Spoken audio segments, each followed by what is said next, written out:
iladem al purgatorio, anima eius animat omnium fidelium defuntorum defuntarum, per misericordia de requiescat in pace. Amen.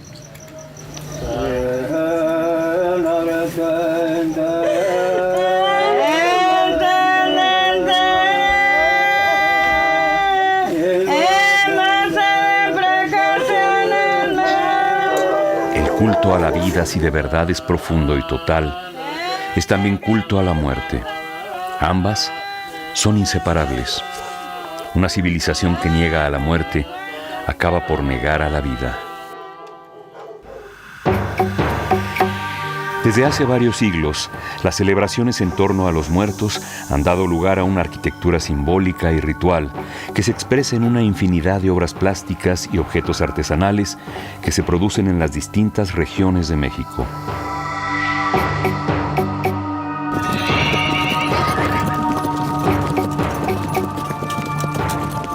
La riqueza cultural de estas celebraciones reposa también en las creaciones artísticas que músicos, pintores y poetas han generado en los últimos siglos, aportando al mundo una obra singular como la que encontramos en la producción gráfica de José Guadalupe Posada, en la literatura de Octavio Paz o en la pintura mural de Diego Rivera. El repertorio es extenso e innumerable. Por todos los fieles difuntos y difuntas, por la misericordia de Dios, descansen en paz. Así sea.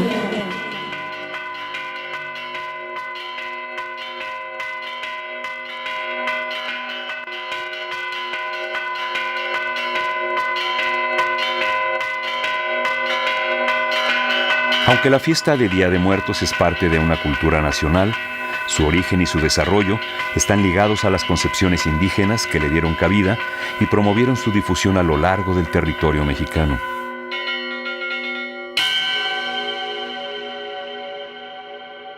A pesar de sus diferencias culturales, que se revelan en una gran variedad de lenguas y costumbres, los pueblos indígenas de México comparten la historia de dos tradiciones que confluyeron en el siglo XVI, cuando la expansión española hizo posible el encuentro de dos mundos.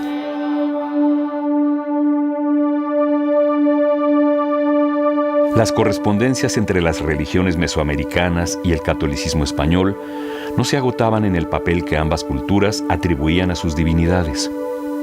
El ayuno y la penitencia, la confesión y el sacerdocio, así como las fiestas religiosas y la diócesis compleja de seres sobrenaturales, son, sin duda, algunos de los elementos análogos que posibilitaron la sustitución de las formas originales. Pero, sobre todo, fue el apego a un calendario para observar los aspectos del ciclo ritual el esquema que permitió organizar las similitudes y las diferencias entre ambas culturas.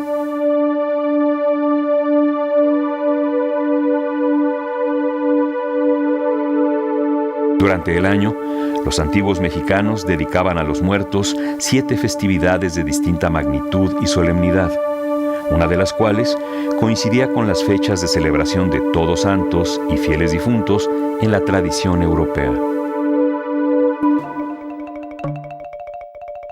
Las ceremonias para los muertos que se llevaban a cabo a principios del año estaban asociadas con la fiesta de Tezcatlipoca y Huitzilopochtli, pero el tema principal de la festividad se encontraba relacionado con el advenimiento de la época de lluvias.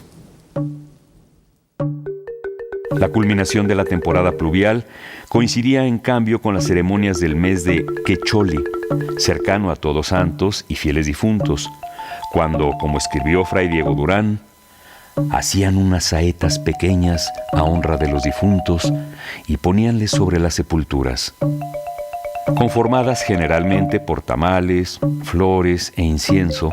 Las ofrendas que se destinaban a los difuntos se prolongaban a lo largo de 4 años consecutivos, cuando el alma o la esencia de los difuntos arribaba al Mictlán o lugar de los muertos. Existía la creencia de que durante ese viaje el muerto debía atravesar diferentes espacios, tales como volcanes y páramos, donde el viento era tan frío que cortaba como una navaja. Para cada uno de estos lugares, los ancianos y los oficiantes colocaban en la mortaja diferentes papeles cortados que el difunto debía presentar al llegar a su destino. cuando se me quitaba yo no pude ir chichte que voy yo de ya sé yo lo sé chichte que voy yo nata a mí tengo que toco pero como para no pude es que es más que tengo que con chichte que más yo sé yo lo te que le van no tiene que Entre los antiguos mexicanos, sin embargo, no era la forma de vivir la que marcaba el destino de los hombres, sino su forma de morir. Las personas que morían de enfermedades iban al Mictlán, que los cronistas españoles identificaron con el infierno. Los cautivos y los que morían en las batallas se dirigían en cambio a un lugar celeste, cercano al sol, donde sus ánimas recibían las ofrendas de los vivos antes de convertirse en aves que andaban chupando todas las flores, así en el cielo como en este mundo, según lo describe Bernardino de Sahagún. Además de la morada celeste y el inframundo, se encontraba el Tlalocan o paraíso terrenal, hacia donde se encaminaban aquellos que fallecían ahogados o fulminados por el rayo. Concebido como el lugar de la abundancia, donde solo existía la estación pluvial, Tlalocan era el destino de aquellos que habían sido elegidos por Tlaloc, el dios de la lluvia, cuyas representaciones aparecen generalmente vinculadas a los 4 postes de los confines del mundo y al árbol cósmico, ubicado en el centro, que conectaba las fuerzas celestes con las del inframundo. Los niños que morían durante la lactancia estaban también vinculados a un árbol mítico que crecía en el valle de Tonaca-Cuautitlán y que se conocía como el árbol de nuestro sustento o como el árbol nutriente. El nombre derivaba de los senos maternos que colgaban bajo sus ramas, donde los niños de tierna edad acudían para alimentarse mientras esperaban volver a nacer en el seno de sus madres. Por eso que en Escayotia, antes sí, para que costumbre, por eso estaban en Escayotia. Yo un papá, el hombre, que encajado, yo un trombos que no hago, yo voy ahí que me llaman.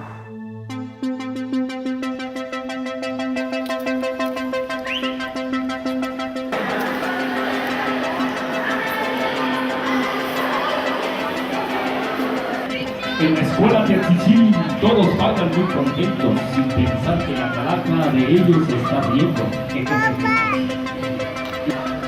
Tercero va a participar con otro globo. ¡Ahí va! Muy bien, muy bien. Se nota que aprendieron muy bien de su maestro anterior.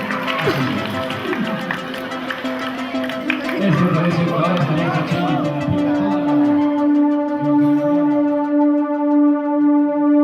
Para los antiguos nahuas que poblaron una extensa área del actual territorio mexicano, la muerte y la vida no eran los extremos de una línea recta, sino 2 puntos situados diametralmente en un círculo en movimiento. Esta concepción cíclica de la vida y la muerte estaba ligada a una representación sumamente elaborada del cosmos, el cual se dividía en 2 esferas opuestas que se conectaban a través del Temoanchan, el árbol cósmico por el que fluían las fuerzas subterráneas y las celestes. En algunos casos, como entre los nahuas de la Sierra Norte de Puebla, la división del cosmos se expresa en la existencia de 2 almas o entidades anímicas del hombre, una de las cuales es luminosa y caliente, mientras la otra es oscura y fría.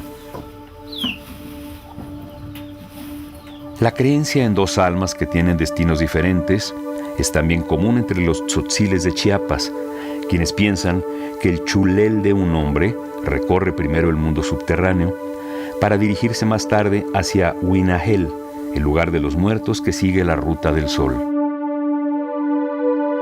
Entre los huicholes del occidente de México prevalece también la idea de un alma viajera que recorre el mundo reviviendo sus experiencias. El trayecto purificatorio tiene como destino un gran árbol de 5 ramas y 5 raíces, llamado Xapa, donde el alma se reúne con los antepasados para danzar y beber antes de ser conducida ante la presencia del dios solar. Concebidas como un círculo en movimiento, las representaciones que los pueblos indígenas de México formulan sobre el ciclo vital establecen un vínculo muy estrecho entre la muerte y la reproducción.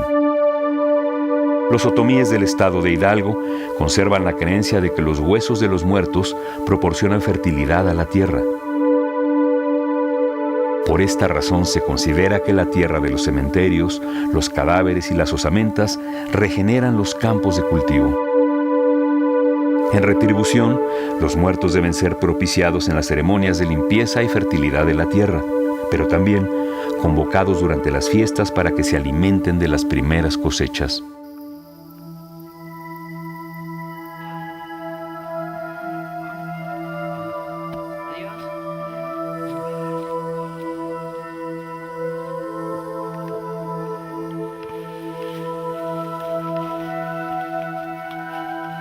Estas son las hojas que lo utilizamos para envolver el tamal. ¿Ah, sí? Sí, es que le decimos esquijit. Esto se corta así con cuidadito, los más largos.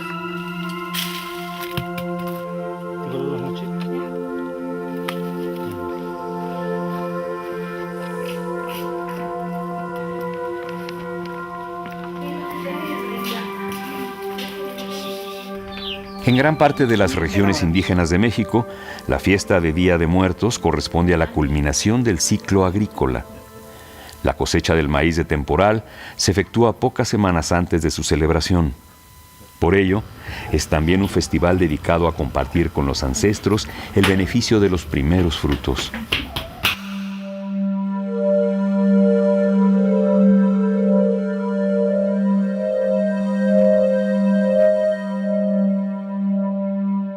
El cultivo del maíz de temporal está sujeto al ciclo de la temporada pluvial, que en gran parte del territorio mexicano se inicia hacia finales de mayo y concluye a mediados de octubre.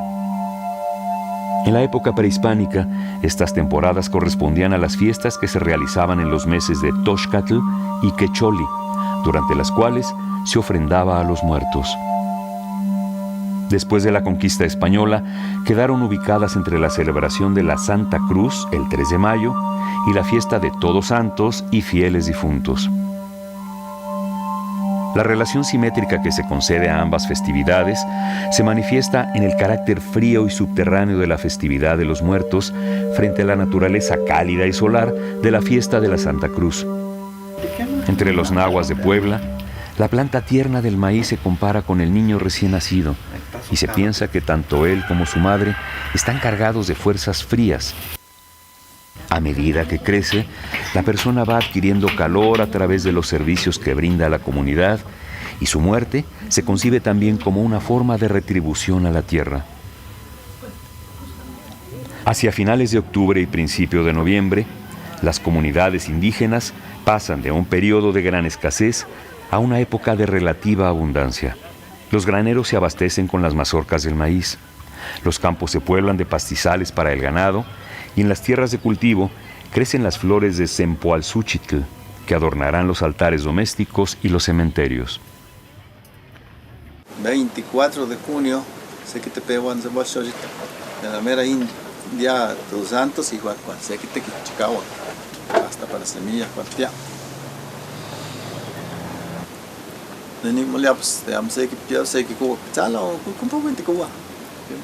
Las flores de Cempalzúchitl o flor de muerto tienen la característica de que sus semillas maduran cuando la planta está floreciendo, lo cual las distingue de otras especies en las que la flor se marchita antes de que la semilla crezca.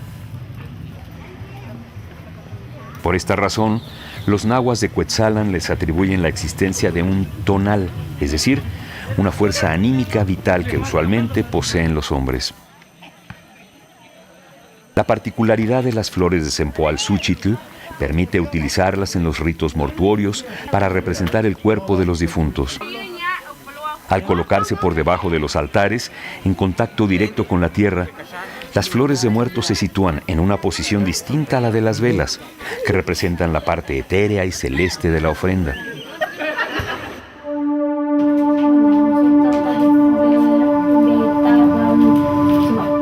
En ciertas regiones indígenas de México, las ofrendas que se colocan sobre el altar se elaboran como una referencia al cuerpo humano.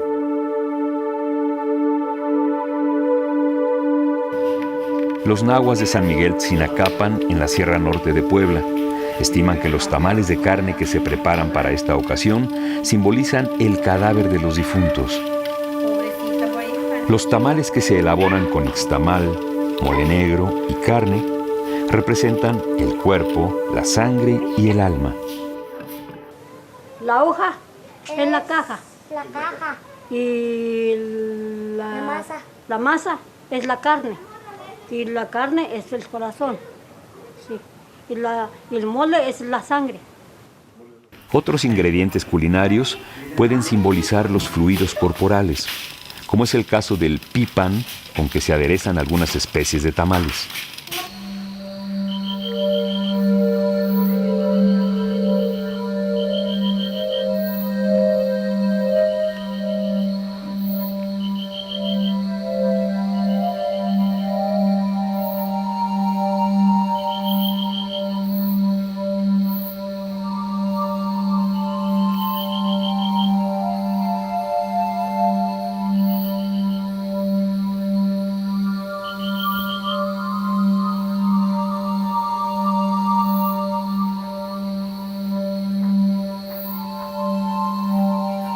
La mesa del altar familiar se cubre por lo general con manteles bordados o bien con papel cortado de diferentes colores y diseños. Aunque en las zonas urbanas el papel cortado ha pasado a ser una muestra del arte efímero que caracteriza la festividad de los muertos, en las regiones indígenas expresa una concepción del mundo. Como puede observarse en este papel cortado, elaborado en San Miguel Tzinacapan, los motivos del artesano aluden a los principios básicos de la cosmovisión nahua. En el centro destaca una cruz llamada la Cruz del Muerto. De sus raíces brotan dos flores que alimentan a las palomas.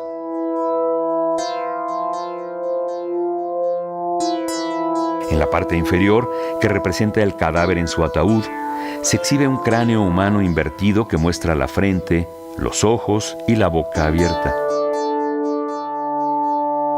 De acuerdo con las interpretaciones de los nahuas, el difunto observa la cruz con la boca abierta porque desea comer lo que nace de él mismo. El papel cortado expresa así algunas ideas opuestas. Mientras las flores y la cruz conforman el alimento de las aves y del difunto, ambas están siendo amenazadas por la misma fuente de vida que las produce. Por esta razón, el papel cortado está dividido en dos niveles. Uno alberga los motivos celestes y el otro los motivos subterráneos relacionados con los muertos y con el inframundo.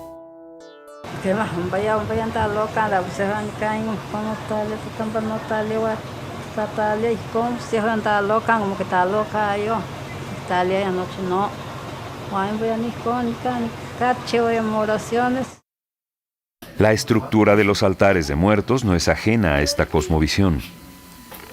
Mientras la parte inferior está asociada al inframundo, el nivel superior del altar toma la forma de un arco de flores que algunos pueblos indígenas identifican con la bóveda celeste. Para los guaves de San Mateo del Mar, las estrellas que forman el trapecio del cuervo representan una constelación celeste llamada Marquesán, que se emplea para medir las horas nocturnas durante la época de sequía. La mesa del altar se convierte entonces en el punto de enlace entre una constelación celeste y la tierra que alberga a los difuntos, ya que anteriormente existía la costumbre de enterrar a los niños sin bautizo debajo de los altares domésticos. Aquí los 8. Esa.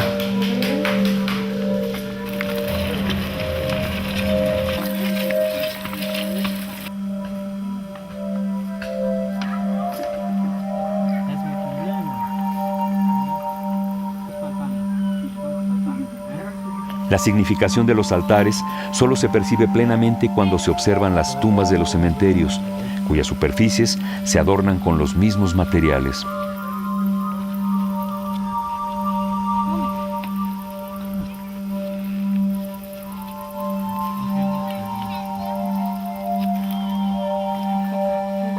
Así como los altares domésticos conforman el lugar de entrada al ámbito comunitario, los cementerios se conciben como el sitio de salida hacia el cual deberán retornar los difuntos.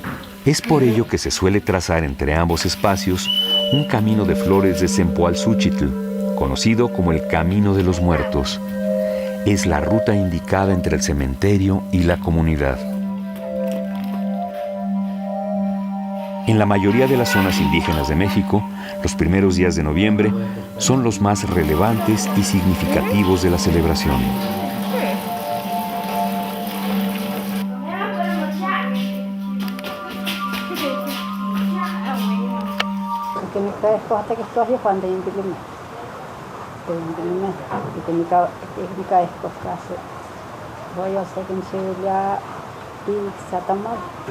No sé qué chivan en hijos con la catamal, con el tishtamal.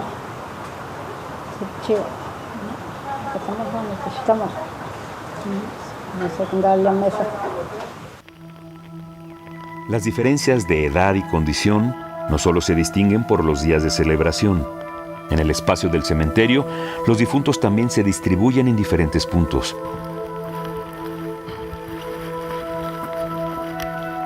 En algunos casos, el sur del cementerio está destinado a las mujeres y el norte a los hombres, para indicar de esta forma que el sur es femenino y el norte masculino. Otras comunidades privilegian, en cambio, la oposición entre el este y el oeste para sepultar a los niños y los adultos.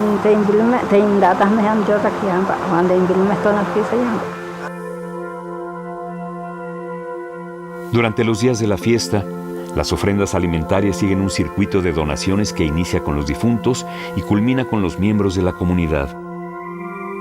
Cuando los muertos regresan a su morada, llevándose el olor de los alimentos, la comida se distribuye entre las familias. Solo sé que no hay oraciones, sé que no hay pero sé que no hay oraciones, no más que recibir acá, más no que se le canta, más que se que darle. No chiquitas, que le hacen sabor.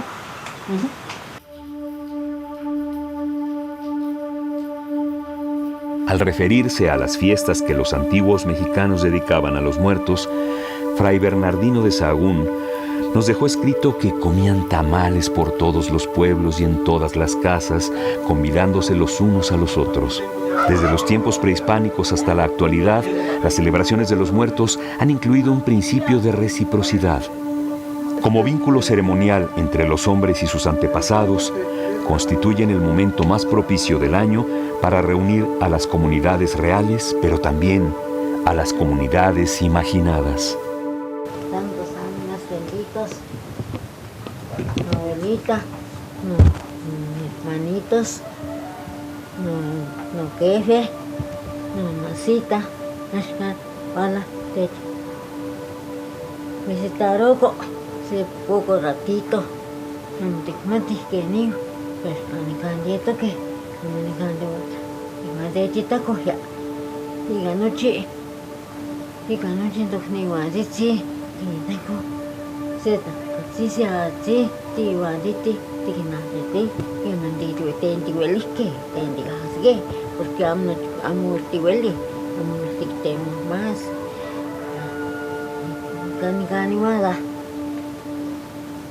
Ay, Dios sea, bendito sea la Dios, santos ánimas purgatorios, santos ánimas benditos, Nesto poposwika miak, kanihwanash kaniwala, kani nanejita kuhuk, anejasiko huk, pero no estoy camananio, como la mejasite.